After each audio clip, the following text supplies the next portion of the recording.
بسم اللہ الرحمن الرحیم صلی اللہ تعالیٰ علی محمد صلی اللہ تعالیٰ علیہ وسلم۔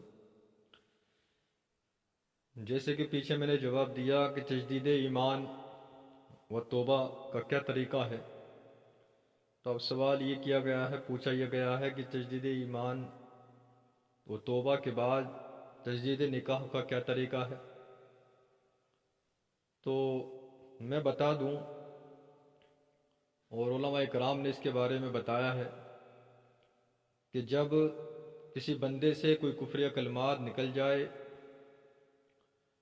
اور صریح کفر وہ کر بیٹھے تو اس سے کیا ہے، جو وہ اس کا نکاح تھا وہ ٹوٹ جاتا ہے، اور جب نکاح ٹوٹ جاتا ہے تو اب دوبارہ نکاح کرنا واجب ہے، ضروری ہے۔ لیکن یہ یاد رکھیں کہ نکاح ٹوٹتا کفریہ کلمات سے ہے، جیسے کہ کھلم کھلا کفر بک دیا، اور بہت سارے کفریہ کلمات ہیں۔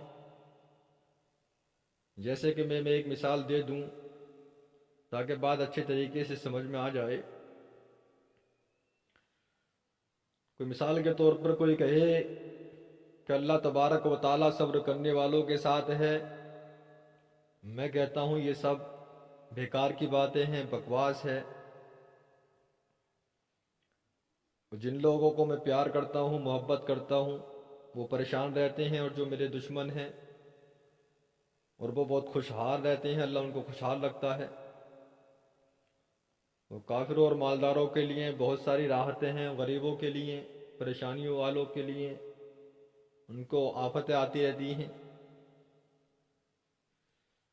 تو یہ سب کہنے کے بعد اس طریقے کے جملے کہے کہ بس جی اللہ تعالیٰ کے گھر تو سارا نظام ہی الٹا ہے، اور معاذ اللہ اس طریقے کے الفاظ، بہت سارے الفاظ اور بہت سارے کلمات لوگ بکتے ہیں اور کہتے ہیں۔ جیسے مثال کے طور پر میت جب دنیا سے کوئی چلا جاتا ہے اس وقت بہت سارے کفریہ کلمات بکے جاتے ہیں۔ تو میں نے اس مثال دے دی ہے، تو اس طریقے کے کفریہ کلمات کہہ دیے کہ کلم کھلا کفر کر لیا، تو اس صورت میں نے بتایا تھا کہ تجدید ایمان بھی کرنا پڑے گا اور تجدید نکاح بھی کرنا پڑے گا، لیکن اس سے پہلے کیا ہے، سچے دل سے توبہ کرنی ہوگی۔ توبہ کا اور تجدید ایمان کا میں نے طریقہ آپ کو بتا دیا، آپ پہلی میرے سوال میں، پہلی آپ ویڈیو میں آپ دیکھ سکتے ہیں۔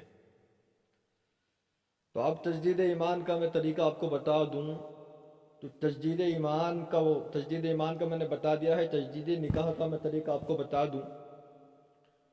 تو تجدید نکاح کا طریقہ یہ ہوتا ہے، اور ایک بات اور یاد رکھیں کہ تجدید نکاح جو ہوتے ہیں وہ دو طرح کے ہوتے ہیں۔ ایک تجدید نکاح وہ ہوتا ہے کہ جو احتیاطاً لوگ کرتے ہیں، اور ایک تجدید نکاح وہ ہوتا ہے کہ جس نے آدمی نے کھلم کھلا کفر کر لیا ہو، یا کفریہ کلمات بک دیے ہوں، یا کفریہ کلمات سن کر کیا ہے اس پر رضامندی ظاہر کی ہو، خوش ہوا ہو۔ تو جو احتیاطاً تجدید ایمان وہ تجدید نکاح کیا جاتا ہے، تو احتیاطاً تجدید نکاح میں مہر متعین کرنے کی ضرورت نہیں ہے۔ اس میں دو گواہوں کی موجودگی میں میاں بیوی ایجاب و قبول کر لیں، اس کے علاوہ خطبہ پڑھ لیں تو بہت اچھی بات ہے۔ بہرحال اس کے اندر مہر کی ضرورت نہیں ہے، مہر واجب نہیں ہے۔ وہ الگ بات ہے کہ تھوڑا بہت مہر اگر رکھنا چاہیں تو وہ ان کی مرضی ہے، لیکن یہاں پر ضروری نہیں ہے۔ اب دوسرا طریقہ یہ ہے کہ نکاح سے نکل گئی کفریہ کلمات کہنے کی وجہ سے، تو اب یہ طلاق کے علاوہ کی میں بات کر رہا ہوں۔ طلاق کا مسئلہ الگ ہے، اس کی بہت لمبی تفصیل ہے، اس کے بھی سوال کیے گئے ہیں، اس کا بھی جواب دیں گے اور اس میں بھی بتائیں گے۔ تو کھلم کھلا کسی نے کفر کیا، تو اب تجدید نکاح وہ کرنا چاہتا ہے تو کس طریقے سے کرے۔ تو تجدید نکاح کا طریقہ یہ ہوتا ہے کہ پہلے کیا ہے، خطبہ پڑھ لے، مطلب کسی سے خطبہ پڑھوا دے، یا خود پڑھنا چاہے تو خود بھی پڑھ سکتا ہے۔ خطبہ پڑھنے کے بعد دو مسلمان عاقل بالغ کو